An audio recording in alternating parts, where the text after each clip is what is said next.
To sustain the quality and inclusive basic education in a post-COVID-19 Nigeria, there is the need to leverage technology in partnership for effective monitoring, evaluation and learning.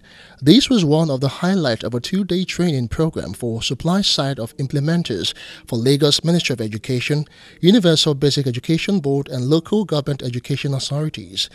Executive Director, Human Development Initiatives, Olufunsho Owasonye, says the training has become imperative to ensure effectiveness when students finally return to schools. It is imperative because, as we all know, children are at home for almost 5 months, and some learning, some it's not as if, can't be the same when they are within the four walls of the classroom.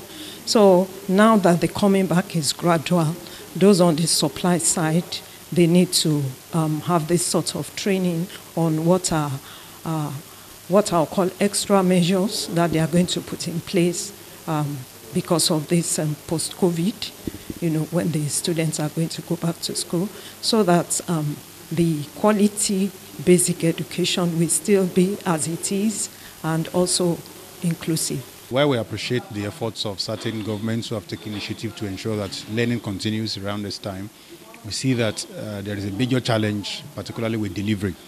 And if we are going to still maintain delivery of quality basic education, there is need for training and retraining, particularly for people to, be able to adapt to the new normal. And so this training is all about that, to ensure that while taking all the necessary precautions about basic education, particularly to avoid infection, community transmission of COVID-19, yet quality is not reduced.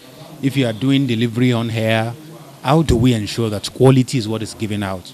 So what we are doing here today is targeting majorly the supply side implementers. We are talking about government side. The interactive training featured sessions on effective basic administration in the 21st century Nigeria, policy-based quality basic education sector delivery, among others.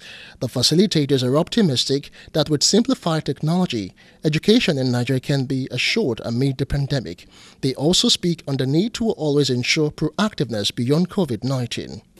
We also have shortage of teachers who are supposed to be the harbingers of education, and government need to do more. Then we need to retrain and train and retrain these teachers in the light of the current challenges.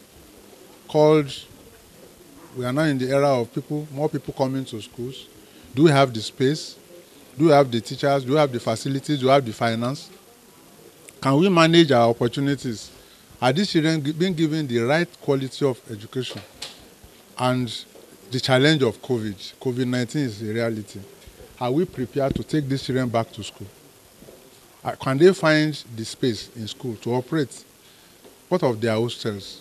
Do we have all it takes to enforce distancing, enforce discipline, bring about the detergent aspect of it? Hand washing. Is the school system ready to accommodate the population that is coming into it? Well, the best way to do is to actually ensure that the government is putting in place openness and accountability in terms of letting the public know the kind of project it wants to do.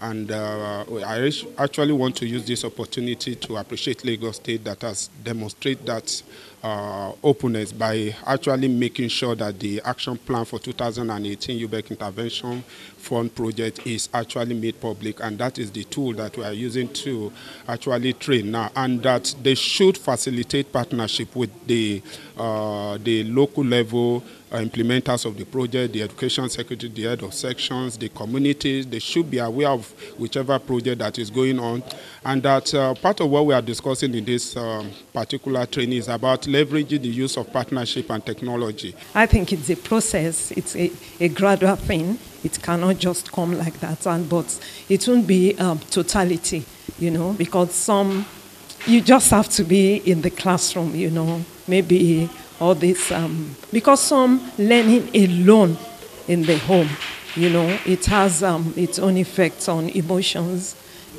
when you see yourselves, relationship.